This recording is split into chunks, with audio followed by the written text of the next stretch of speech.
All right, I'm working on my mom's BMW 335i, and check this out. So I need to take off the oil filter housing because there's two gaskets in here and they're both leaking. So there's two bolts that are pretty easy to get to, but the third one is way down in here. You actually have to take off the intake runners, but you can't take them all the way off because the turbo inlet is in the way. And this one also doesn't really make sense to me because both turbos are over there. And I don't really know why they're over here. I know the intake usually is here, but the turbo should be over here. Packaging isn't an issue. Anyway, it's just a really long process just to get one bolt. But at least I have the best shop dog ever. Hey, Remy. I'm an idiot. Heat. That's the reason why the turbos can't be over here. So in a perfect world, turbos are over here. But heat is the issue. So you've got both turbos and hot exhaust. Why in the world would you have your intake over there on the hot side? It should be on the cold side. So, okay, yep, you know what? That makes a ton of sense. So a few people messaged me and said, oh, Max, while you're in there, you should replace the charge pipe. Well, I did. And I drew a smiley face on it. Now, here's a cool thing. It also comes with a meth injection port. Now, I don't know if I would actually put a methanol injection on my mom's car. But actually, on the note of cold air intake, that would solve the problem of putting the intake on the passenger side next to the turbos. It wouldn't matter if it was hot air over there because the methanol injection would cool it down. That's pretty cool. Welcome back to another episode of The Joys of German Engineering with our gracious host, my mom's BMW. We'll call her the Bavarian Queen. So today's job is the oil pan gasket. And the oil pan is on the bottom of the engine. And of course, the way BMWs are made is you have to take apart pretty much the entire car to get to the one thing that you want to replace. So we have 3 bags of bolts here, and are all of the bolts the same size and lengths? Absolutely not. Should I have labeled them so it makes putting it back together easier? Probably, but did I? No. So here's what we're doing right now. We're underneath the car, and we have a floor jack here because we're about to drop the subframe. And this car is a unibody, so the subframe is basically just taking out the bottom of the car. So again, we had to drop a whole bunch of stuff out of it. Here's the weird thing. We have to support the engine from the top because the engine is mounted to the subframe, and I'm going to be taking that out. So here we go. So I thought we were done dropping the subframe, but BMW was a little bit sneaky, and there is a water line here that's bolted onto the subframe over there and over here, which were easy to get to, but there's one way up in here that is a little bit harder to get to, and you got to drop the subframe halfway and then get to it, and then you can continue dropping the subframe. But I am DD for my girlfriend at a concert right now, and I'm gonna go pick her up. So this is it for tonight. All right, back under the Bavarian Queen, and check this out. BMW uses something called e-Torx bolts. So the head is a male end of a Torx bolt. It's a start, pretty cool. But this one, in BMW's infinite wisdom, they put it way up in here. I'm actually gonna have a hard time showing you. It's way up there if you could see it. And it was so hard just to get my hand in there because my hands are too big. Even to get a wrench in there was kind of hard. But I'm seeing my niece later. My sister and brother-in-law just had a beautiful baby girl. And it got me thinking, I would love to have super small hands to work on this car. That would be so helpful. So, I don't know, guys. How old do you think a kid has to be to start working on cars with me? 2? 5? 10? I don't know. That'd be fun. Good news, everyone. So I was able to drop the subframe, although I wasn't able to drop it as much as I really wanted, but whatever. I was able to take off these sneaky bolts over here. So now we could do the main job, which is taking off, this is the oil pan, is taking off all of these bolts so I could take the oil pan off and replace the gasket. And you could see how dirty this is and how much oil was leaking out of it. So I'm really happy we're doing this job. It was obviously leaking a lot. But the problem I'm seeing now is since I wasn't able to drop the subframe as much as I wanted, this is kind of a tight fit. Not to crack those nuts, but pull it out. But I think those clearance issues are a problem for future Macs, and I'm glad I'm not that guy. Good news, I got a bunch of these bolts off, and down there, the driver's side was a little bit harder, but that's it for now. There's a whole bunch of bolts on the back that I haven't gotten yet, but look how many I already got out. I'm feeling quite proud of myself. But I need to go shower, because I'm on my way to go see my niece, and I doubt that their parents would let me hold the niece if I had hands like this. Success. It's out. We'll inspect it in a little bit, but look at how many bolts I had to take off to get it out. Oh, I'm just so happy. This feels great. All right, so it's out. This is the oil pan, the inside of it, and then I've got the gasket here. And to be honest, I'm looking around here and I'm not really seeing any big failure points. But, you know, maybe it's something small that we can't see. Maybe it's on the other side, but I still don't really see any big separations or any like big chunks missing or anything like that. But when you expose rubber to oil, it just always kind of gets like a little bit hard and brittle. And honestly, this seems fine, but I know for sure that it was leaking. So, you know what? Out with the old, in with the new. I'm gonna have to clean this up first, and there might be a few places that I have to clean up a little bit more than others. I want to make sure that this is 100% clean so that we get a good seal on the next one. But I will clean this up and then probably take a break. So we've got the oil pan cleaned up, and it's been fun to inspect the mating surface. This is totally smooth, and I really don't know why the gasket failed, but since this is a common problem, I assume BMW just cheaped out on the type of rubber they used, and that's okay. It's also interesting to feel around here and see if there's any marring or scratches. Maybe the bottom of the engine has interference, but right here, I wish you guys could feel this. I don't know if you could see it, but it's really rough, like pocked and like kind of sharp in places.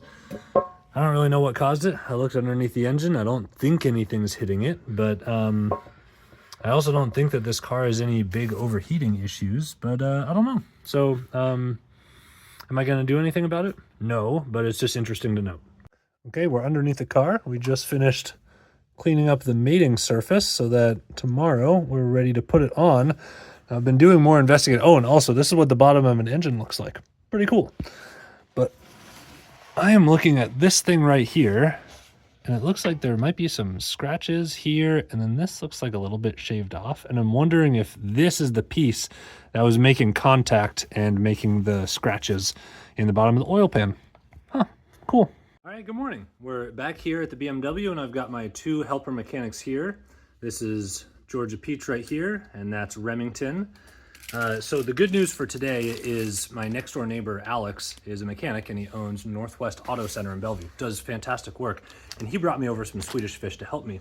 Now here's a top tip for everyone. Whenever you go into a mechanic shop or the dealer or whatever to get your car worked on, you should always bring a package of Swedish fish or pichos or something, leave it on the passenger seat, and then include a note thanking the tech and that they should have this and it's for them. And I promise you, you will get the best service in the world.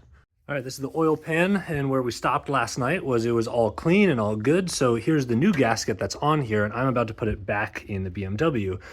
I'm not going to use these bolts. So these are the old ones, and BMW uses aluminum bolts, which is kind of cool because they don't corrode, they don't seize as much, and they can actually stretch into place, which unfortunately makes them not reusable. So I've got a bag of new bolts, and I've got the torque specs in there.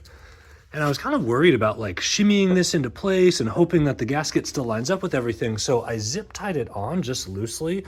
I'll get it into place, hand thread in a few of the bolts, and then I'll cut these off. So that's what I'm gonna do next. Wish me luck. All right, after a lot of bad words and forcing stuff, I was able to get this in and get a few bolts threaded. And now I take off the zip tie and I can continue threading the rest of these bolts. Yeah, back underneath the car. And look, we have all the bolts in, just hand tight. So a lot of them look a little bit loose, but look how clean this oil pan looks compared to the rest of the dirty car. So anyway, now comes kind of a tedious part. I have to tighten these down in a star pattern. I can't just go clockwise around.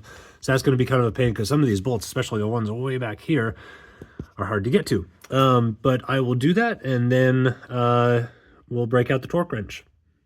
Avada Kedavra, Avada Kedavra, Avada Kedavra, Avada Kedavra, Avada Kedavra, Avada Kedavra. We've come across the mechanic's worst nightmare. Leftover bolts when you're done installing a part. I'm not too worried about it because these bolts came in a kit for the automatic transmission edition.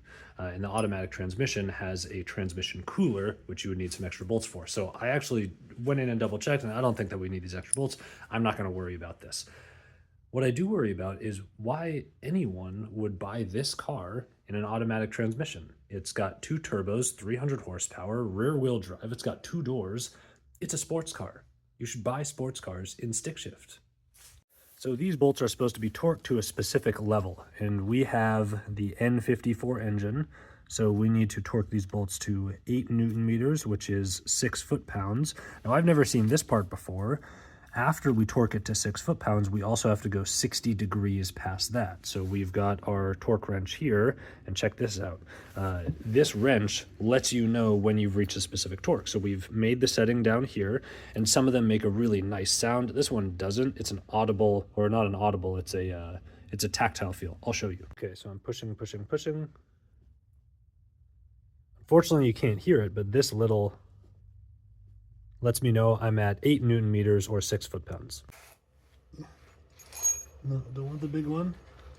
Want the small one. Come on. Yeah. Okay, I'm running into an issue. So I'm putting stuff back together, and this is the power steering pump.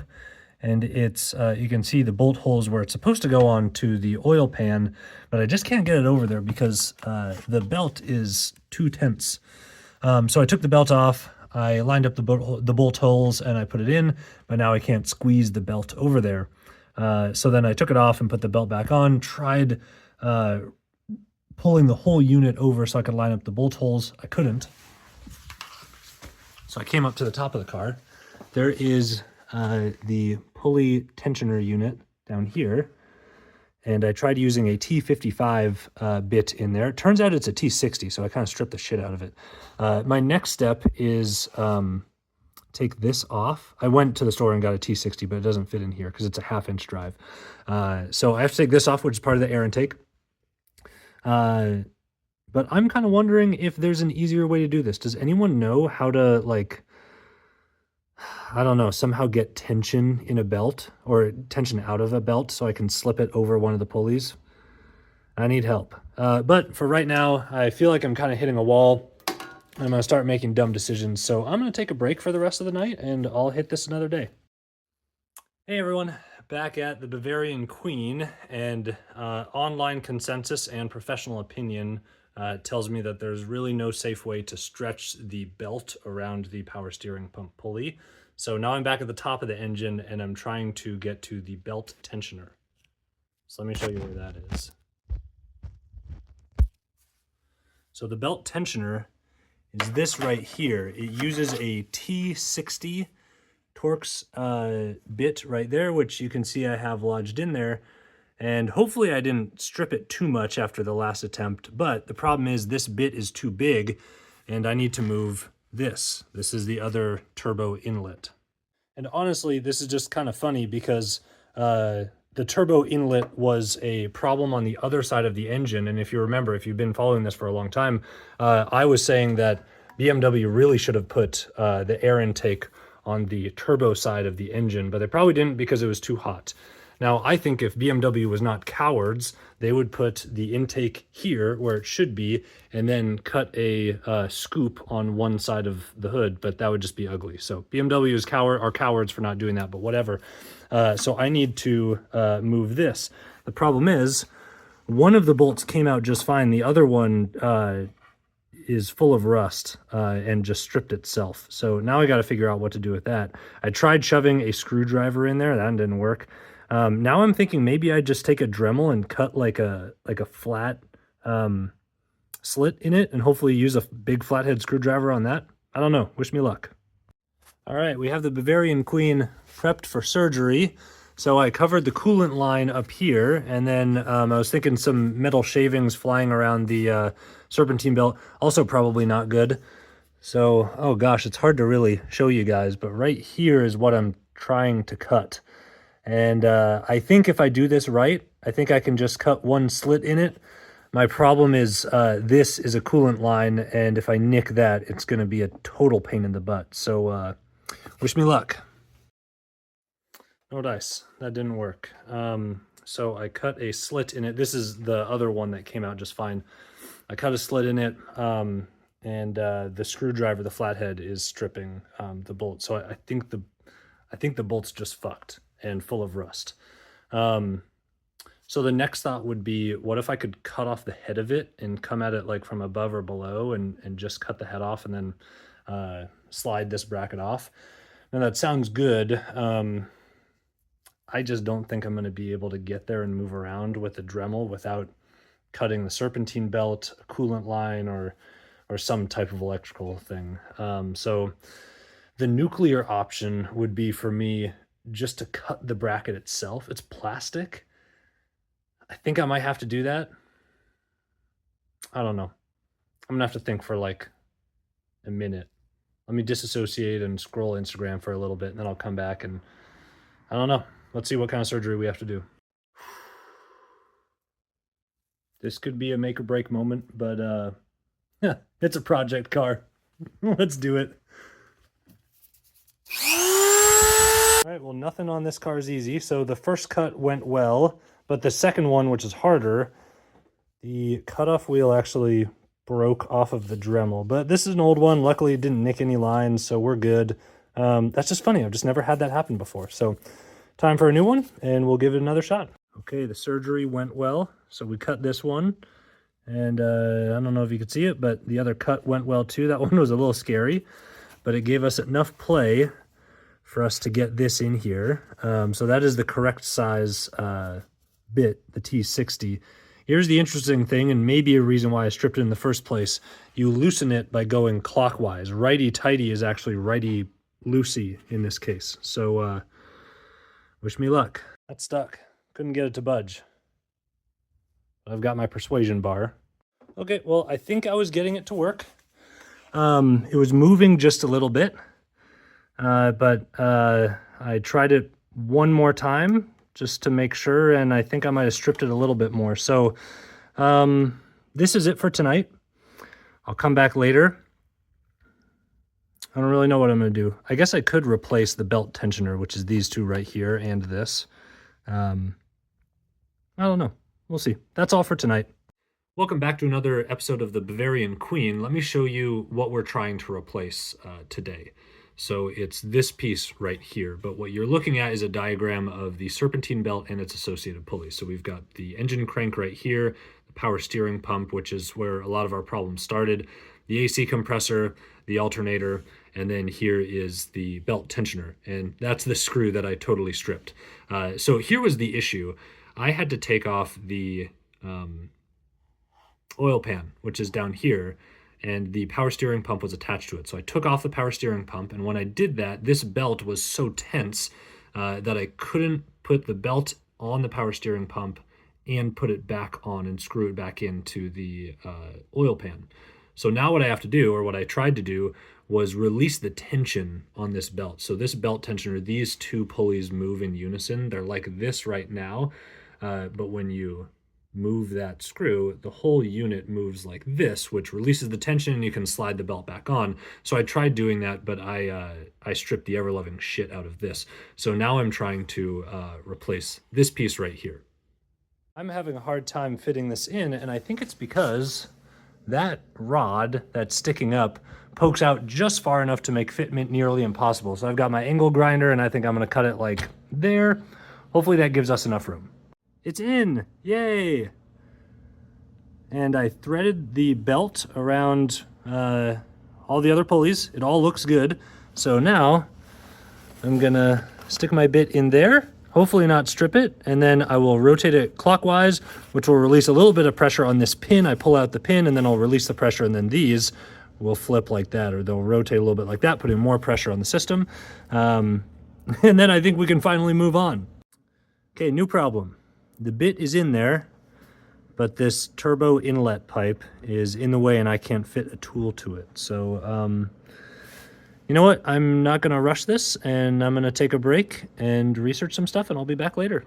Okay, now we have a different bit. This is a longer and skinnier bit, but it still doesn't really fit in because this turbo inlet's still in the way, and I can't push it down anymore without removing this whole thing, which would be a pain in the butt. So I think I'm just gonna cut this here and take a wrench and turn it that way. Okay, I cut the bit and it should be short enough, and now it's cool enough to handle. So check this out. I can throw a 12mm wrench on this and I'll be able to torque it that way. So a lot of you have been asking for updates about my helper mechanics from a few weeks ago. Now, Georgia Peach is a friend's dog. We were just watching her for a little bit, but she's gone now. We got Remy, he's still here, and he's looking good. So he recently had a surgery. He had some tumors that we took out, so he's drugged, sedated, feeling pretty good, but he's helping me here today. Fan is in, everything up here is connected, except for this air intake to the air box, but I'm gonna do that later because I have to bleed the coolant system, so I'm gonna squeeze the upper radiator hose. So that will be later. And then everything up here honestly went pretty easy. So we still have to put in a triangle brace, which is over there, but the subframe is up and in, torqued down. I still haven't torqued the or retightened the control arms front and rear, which is okay. Engine mounts are in. Oh, I also replaced those. I didn't show that, but I replaced those. Everything else is connected. Last things we need to do is retighten the front control arm bushing, or the front control arm with the bushing, and the rear control arm, which is back here. Now here's the kind of interesting thing. So these rubber bushings on the inside should be set to whatever the ride height is, meaning when the suspension cycles up or down, these kind of have some tension in them and they flex. They're rubber, and we want to put as little tension as possible on them. So we can't tighten them here. We actually need to put a jack underneath this whole assembly and lift it up to right about where it would be when the car is sitting on the ground, and then I can tighten those bolts. These are the old transmission mounts. These are the polyurethane bushings that hopefully are vibration resistant, so the transmission tunnel vibrations don't come into the cabin. But these, I assumed, were a little bit worn out. It was kind of a while you're in there kind of job, but these are the new ones. I could pick the color, so might as well be crimson, right? These are a lot harder, so I hope that it feels better. Here's another BMW quirk. The oil filter is on top. So usually it's on bottom or on the side near the bottom, and then you unscrew it and then oil falls down. But this one is actually on top. The chassis stays. This is permanent. Again, that's kind of interesting. You put on a new filter, some new O-rings, and then you put it back in. Interesting. Okay, everything looks good. The last thing we have to do is add oil, and then we'll turn on the car. We still have to bleed the coolant system, but I've already refilled it as much as we need, and then hopefully I'll be able to burp it once the car's on. Well, we've fucked around, and now it's time to find out. It's the moment of truth. Let's turn this beast on. Hey, Remy. You think we'll be okay? Yeah, he thinks so.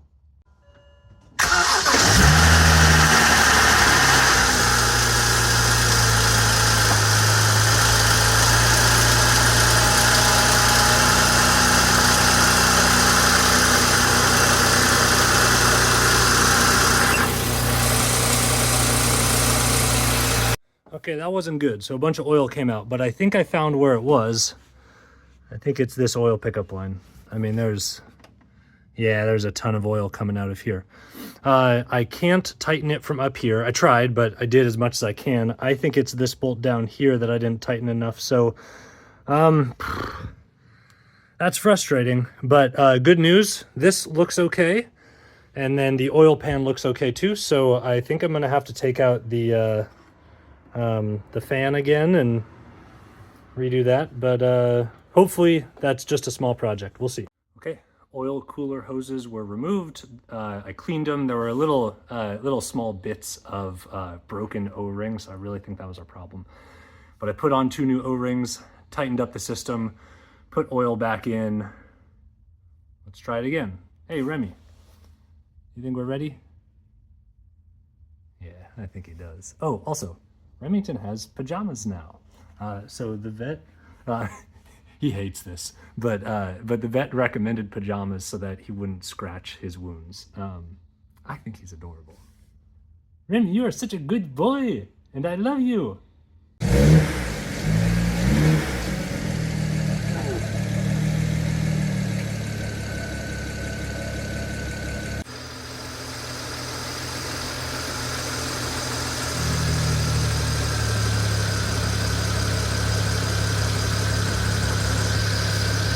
No leaks!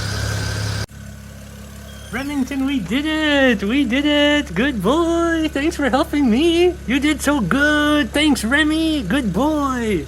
Yeah! Good job, bud! Good job! Wow. Okay, I got the car up to operating temperature. I turned the heat on, and heat came through the vents, which means when I replaced some of the coolant hoses, I didn't trap an air bubble in the coolant system, so that's good. It didn't look like there were any leaks when I was running.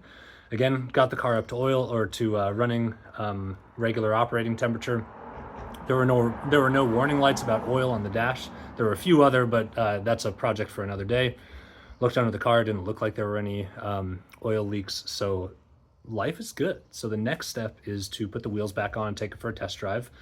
But first, after all of these projects, I always like to look through my tools and kind of do like an MVP list and shout out some of my favorite tools for this job. So let's do that. So there's absolutely no way I could have done the job without the safety equipment. So jack stands, an engine hoist, and I have the impact gun. So that's my Nutbuster 3000. And then I also want to give a shout out to this. And this is something interesting. When everyone was telling me about working on BMWs, they always say that you need special tools. And I kind of assumed that was like, I don't know, metric wrenches or something. No, it's like small things like this that you either have to custom make or get one specialty tool that just fits perfectly in like one specific area. So I don't know, I think it's kind of cool that we made our own tool and it worked. But obviously the real MVP is the Swedish fish.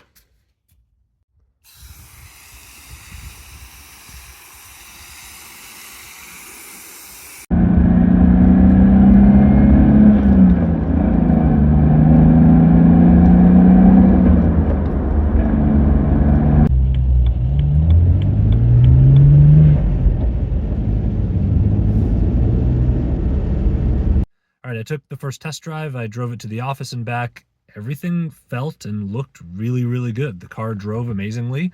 I was honestly a bit surprised with how well it steered. So we took the steering rack off of the subframe and we were moving it around quite a bit. So I was assuming the car would be way out of alignment. And it probably is a little bit, so we should probably get an alignment done. But honestly, it wasn't nearly as bad as I thought.